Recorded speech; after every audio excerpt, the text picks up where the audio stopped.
నేను మాలవిక వాళ్ళ ఇంటి దగ్గరికి వెళ్ళి ఇద్దరం కలిసి అచ్చు వాళ్ళ ఇంటికి వెళ్ళామన్నమాట. ఇంకా నేను మెహందీ వేస్తున్నా. వాళ్ళ నానమ్మ మా గురించి ఏం అడిగిందో చూసేయండి. అవన్నీ చేయను. ఆయన ఒకవేళ స్నానం చేసుకొని వస్తాడు కదా, ఇల్లు ఉడుస్తాం. ఇల్లు ఉడిచిన తర్వాత ఆయననే రైస్ పెట్టుకొని ఆయననే కర్రీ వేసుకొని అన్నీ తింటాడు. మళ్ళీ నేను డ్యూటీ నుంచి వచ్చేసరికి ఆయననే పక్కేసి మళ్ళీ నేను పడుకోవాలి కదా అని చెప్పి అన్ని ఇల్లంతా నీట్గా చదివేసి ఆయన డ్యూటీకి ఆయన పోతాడు. వచ్చి నేను పడుకుంటా. అంటే ఆఫీస్కి పోతున్నావు? ఈ సాయం కాదా మరి నీ ధర్మత అయితే లేదారా?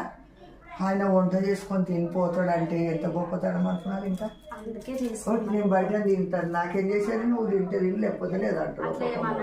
ఒకవేళ నేను పండుకుంటే ఆయననే వచ్చి అన్నం చేసి కూర చేసి నన్ను లేపి నాకు తినిపించి ఆయన చక్కగా పంటవని అట్లా.